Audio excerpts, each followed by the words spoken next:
SwayamPrabha. Digital India. Educated India.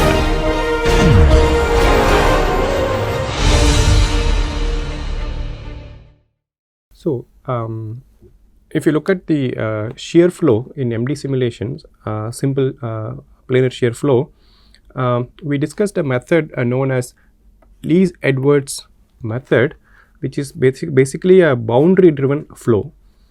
In this method, if this is my central simulation box, we think of all these images, periodic images on the top layer and bottom layer to move with a velocity proportional to the shear rate.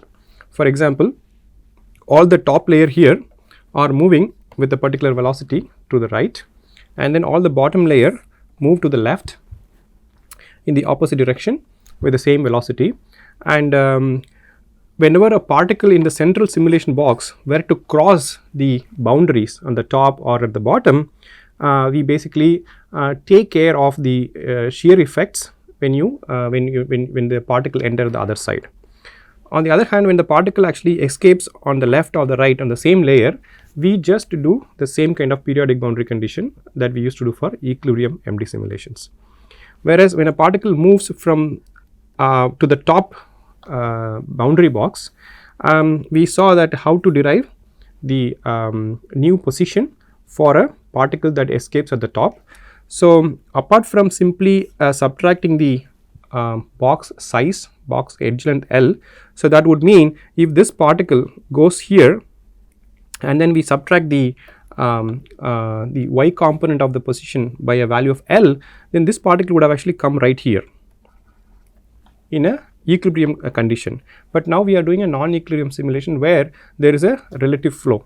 So, there is an additional component that has to be subtracted along the x-axis. So, this particle's exposition is subtracted by an amount proportional to the shear rate times box length times delta t. So, this basically means that the particles over a period of time delta t has moved to the left because of an imposed shear. So, we would be adjusting the particle positions not only in the y direction but also in the x direction. So, we saw the last class, we saw how to derive the new positions depending upon whether the particle escapes at the top or at the bottom layer. So, if more particles were to cross the boundary on the top and the bottom, we keep exchanging the particle positions in addition to this periodic boundary condition as well as the shear effects. We will see that eventually a steady state velocity profile will develop within the central simulation box. That means all the particles at the top would have a positive velocities on the x direction, whereas all the particles on the bottom of the box would be moving to the left, and this kind of a linear profile will be imposed if you sufficiently wait long enough. So, this method is known as boundary driven flow using Lees-Edwards boundary conditions. And then once you have this linear profile, we can find what is the stress, and then we can divide the stress by the shear rate, and then you get viscosity. So, even though conceptually this method looks attractive, but then there are some fundamental problems with this method, in the sense this particular boundary driven flow do not have any correspondence to linear response theory. What that basically means is that we cannot relate the fluctuation to the transport quantities. In other words, the Green-Gibbo kind of a relationship cannot be established for this kind of a system.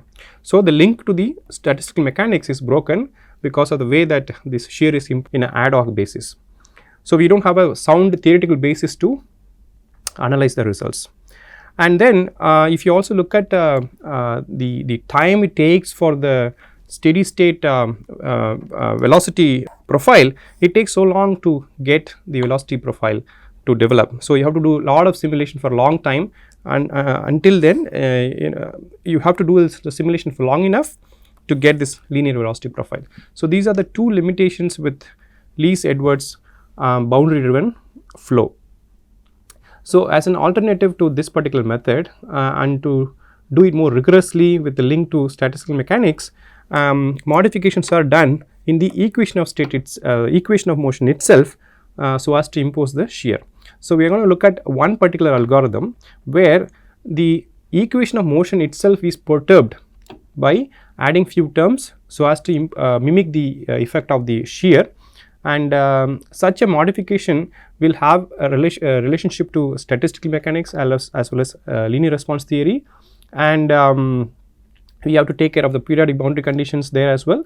And we will look at one particular method. This is known as SLOD algorithm. This particular method is also available in GROMACS and LAMMPS. And the way this method works is, if you look at on the equations, the first term here that you see is our standard Hamiltonian mechanics. So, we write Hamiltonian as a sum of potential energy and kinetic energy, and then we use Hamiltonian mechanics to derive these equations. In addition to that, now when I have a shear, steady shear imposed on the system, we change the particle velocities and particle momentum, the rate at which it changes, by an additional factors. So, in the particle velocity, we add an effective velocity that comes because of the imposed shear.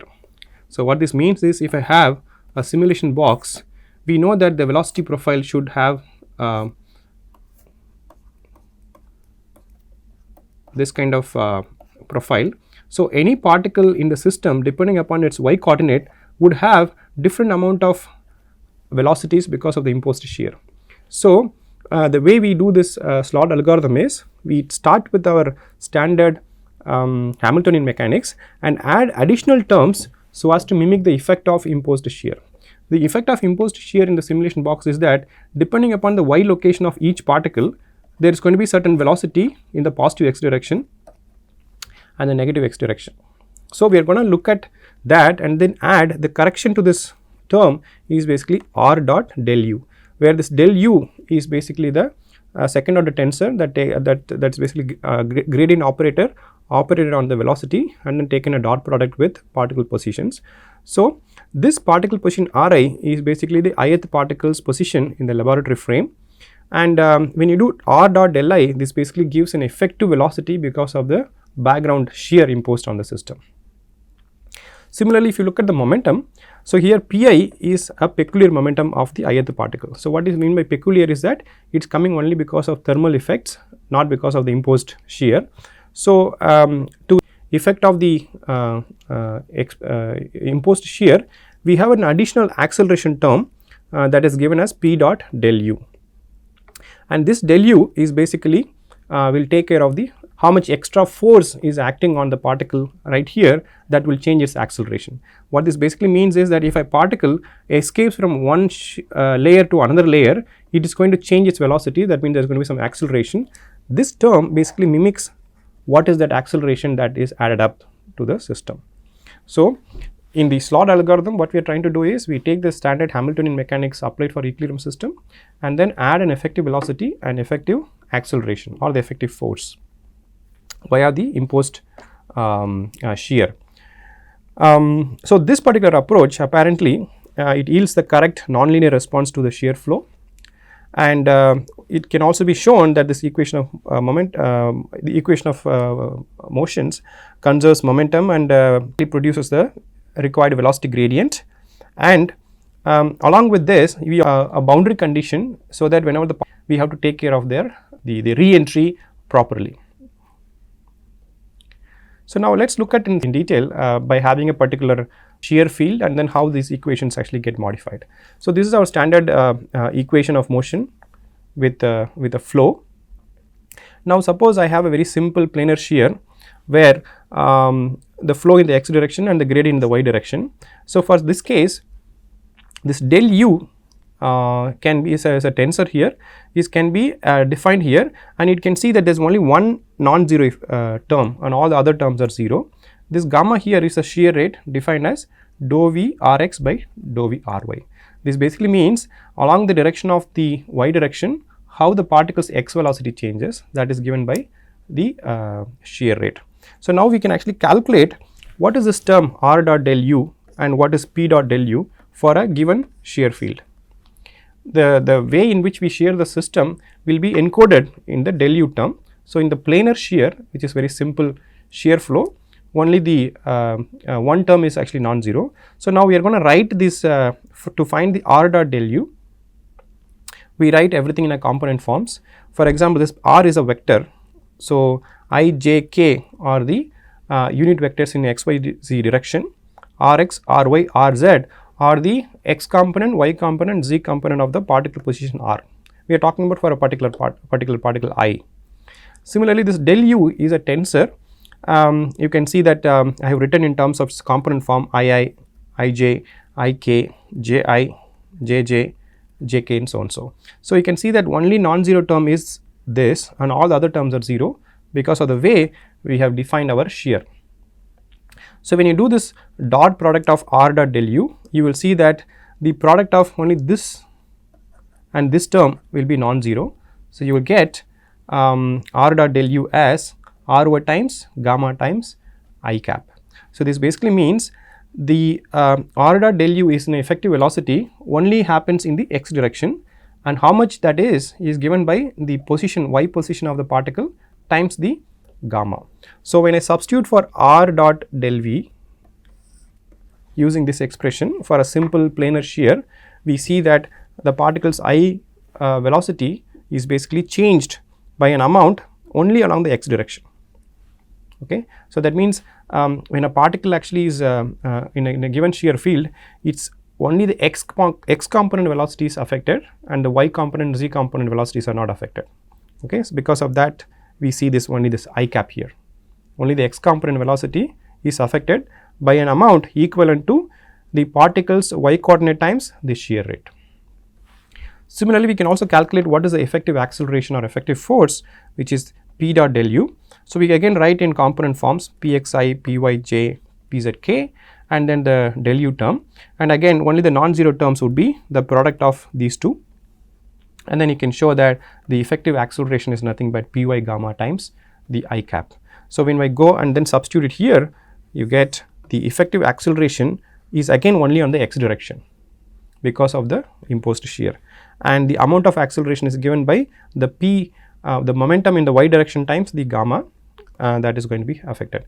So you will apply the standard discretization method like leapfrog, velocity Verlet or velocity or Verlet algorithm with these additional compounds. So when you solve these equations with any finite difference method with these additional terms, you will see that the particle reaches particles get a steady state velocity profile across the box. So now we have for the particles in the system, we have how to write the equation of motion so that a planar shear flow can be imposed using these two equations we derived before. Now we have to worry about how to handle particle escaping through the boundary at the top at the bottom. If the particles leaves in the positive, if the particle leaves on sideways along the same layer, if the particle escapes along the same layer, we can impose the same kind of boundary condition we used to apply for equilibrium conditions. The problem comes only when the particle escapes at the top or at the bottom, for which case we have to deal this. So now what we are going to do is we look at this equation of motion for velocity is changing and how the acceleration is changing. Now if you look at the top surface of the simulation box or the boundary, the top boundary as well as the bottom boundary, we basically write the these box simulation box through certain unit vectors. It can be a cubical shape, then we have three orthogonal vectors for the x, y, z, three orthogonal vectors to describe the box. For example, if you have a cubic box, we have L1 vector as Lxi, and then L2 vector would be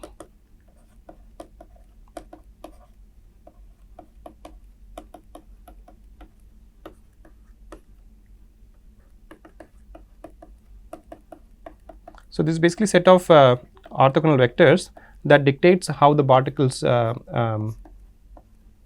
this is L1, L1, L2 and L3. So once you have these three unit vectors, you can describe the box. What we want to do is we want to look at how bounded the box boundary itself changes with the time in response to the imposed shear. To see that, we take this equation that we derived for particle and apply the same equation for the boundaries also. But only thing we have to note here is if you look at the dynamics, the rate at which the particle dimensions are changing, there is no momentum acting on this because of there's no particle forces acting on the boundary. So it's just moving only because of the imposed shear. So that's why we have only the shear part by which this is moving. So you can also see the rate of change of the box dimension is only on the x direction, other directions don't change. So if I write this in component form, this k here is basically the k is equal to 1 2 3 4 1 2 3. These are the different unit vectors of the simulation box. So keeping k as an index for each of these unit vectors, if I look at the x component, y component, z component of these boxes, you can see that the y component and z component rate changes are 0. That means your LKY and LKZ, these are basically constant at whatever that was there at the time t equal to 0. So the shear is not really changing the y component and z component of the box dimension. Whereas if you look at the x dimension, it is going to change to this LKY times gamma. So this is shown pictorially here. Let's say this is your simulation box in 2D described by L1 and L2. So L1, L2 can be like this in 2 dimensions, and then this particular law says how the box dimension is changing with respect to time. So you can see that the L1 in this case remains constant because it has only the x component and it remains same, and then if you look at L2, the L2 is actually changing.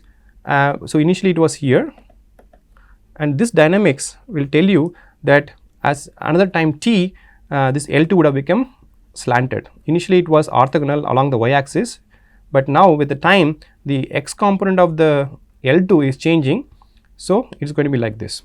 So apart from solving the particle positions using Hamiltonian mechanics, we also simultaneously solve how the box length is changing with respect to time. So if you continue this length of the box as a function of time, you see that as t goes to infinity, that means very long time, the theta, which is defined here as the angle between L1 and L2, will keep diminishing, and then in the limit t going to infinity, theta will tend to 0 and L2 will go to infinity. So this will basically make the box go from this to something like this, very skewed. Okay, so to avoid this problem, what we generally do is we start here and then integrate. After some time you see the box length has become like this, and then you do this until you reach a critical angle. Typically this critical angle is taken to be 45 degrees. Once you reach this, you basically map the box dimension to the opposite side. So this goes from this to 135 now. Once you reach this critical angle, you remap the L2, that is the unit vector of the box, to the opposite side by shifting the other side, and then from now onwards you will again continue to do this. You will again integrate. So this box will keep growing, it will go here, and then once you reach 45, you again do this. This is called box flipping. So you keep flipping back and forth so that you don't let this theta tending to 0 and you get a skewed box, and then managing this very skewed box will be a numerically difficult problem. So you let the box deform up to 45 degrees and then you put it back in the other side and again continue to do this. So this box flipping will continue to happen for a very long time, and this also will ensure that the particle crossing the boundary is taken care by this particular boundary method. The other possibility is using a Least-Edwards kind of a boundary condition itself, where we make the particles the simulation boundaries to move at a particular velocity proportional to Ly times gamma times del t in the positive direction, whereas the boundary boxes in the layer below are basically moving in the opposite directions by the same amount. So this is called sliding brick method or the Least-Edwards method. So along with solving the modified SLOD algorithm, we also change the particle shapes, simulation box shape, so that the periodic boundary condition can be accommodated. So now, so we talked about how to take care of imposing the shear on the particles and how to take care of the boundary, either using a box flip method or the least boundary condition. Now, if you look at the simulation as it goes, you will see that the temperature in the system will keep increasing. This is because that this shear basically induces viscous heating, and the temperature rise will be inevitable. Especially if you simulate the system for a very long time, you will see that the temperature in the system basically increases. So, we also need to do something about setting the temperature to a constant value. So, this problem we also had in equilibrium MD simulations, where if you want to do a constant temperature simulation or a constant pressure simulation, we cannot simply take Newtonian mechanics and solve and expect some constant temperature. So, we have to interfere with the system, couple with a thermal bath, and then exchange heat so that the temperature can be reset. So, now we are going to use a similar approach for a non-equilibrium conditions also. So, in the non-equilibrium conditions, the effecting is coming because of viscous dissipation for the imposed shear, and temperature will keep increasing. So, we are going to apply some thermosetting so that the shear experiment, computer experiment, can be held at constant temperature. So, our strategy here is very similar to how we did thermosetting in equilibrium simulations. That means, we take our equation of motions for planar shear flow. Let us say, you can see that these are the additional term that comes because of the imposed shear, and if I solve these equations, I am sure that temperature will keep increasing. So, we want to control the temperature. So, the way you do that is, you add a additional term like a friction, which is written as minus alpha times pi. So, pi here is the momentum, and alpha is the a coupling parameter. It effectively says there is some sort of a rescaling of the velocities such a way that the velocity will be controlled, by which temperature will be set at a constant value. So, now I am not showing the derivation of this parameter alpha, but the alpha can be calculated, can be actually derived. It basically is proportional to what is the difference between the current temperature and what is the desired temperature, and based on the difference of these two, the parameter alpha will be controlled. So, this is called the Gaussian thermostat, and when you do a non-equilibrium MD simulations with this kind of an approach, having an effective dissipative term here, this is shown that the trajectories will sample a isokinetic ensemble. So, isokinetic ensemble means at every time point we keep the kinetic energy to be constant, and the distribution basically follows the isokinetic ensemble. The other method is a Nussauer method. So, in Nussauer method also, if you look at, this is our equation of motion for the planar shear flow, and we do not do anything for the velocity, but for the momentum part, the rate of change of momentum part, we add an effective dissipative term, and this dissipative term again depends on the difference between the imposed temperature and the instantaneous temperature with a constant q, which is basically a user defined control parameter. By choosing properly this value of q, you can control the response with which the temperature is offset here. So, larger q or smaller q will have a very slow or very high response. So, we have to find an optimal q, and it is shown that a Nussauer thermostat in non-equilibrium conditions like this is basically samples a right canonical ensemble. So, we looked at two methods. One is applying shear using Lees-Edwards boundary flow, the other one is a SLOD algorithm, and then in either of the cases thermosetting is very important, and the thermosetting can be done either via Nussauer thermostat or via Gaussian thermostat, which is basically isokinetic ensemble. So, when you think about doing a shear simulation, first we have to see what kind of shear, whether it is a planar shear or not. If it is a planar shear, all this discussion that we have will be applicable. So, now there are other types of non-equilibrium MD simulations. So, you may recall the motivation to do non-equilibrium simulation are twofold. One is we want to calculate the transport coefficients. Other thing is we want to look at the system's response to an imposed external field. These are the two objectives. If we are if our objective is only to find the transport coefficients, we can still get them from equilibrium simulations using Green-Kubo relations, but we noted that such calculations are very noisy, So, it is better to do non-Euclidean MD simulation to do that. So, in that sense, if you want to look at thermal conductivity or diffusion coefficients, one can set up a non-Euclidean MD simulations for an imposed temperature gradient or an imposed concentration gradient, and then looking at the response, and from those response one can calculate thermal conductivity and diffusion coefficients. So, for quantum time we have looked at only the shear flow, planar shear flow in detail, but a similar approach is possible for other non-Euclidean MD simulations, including extensional flow, heat flow, mass flow, etc.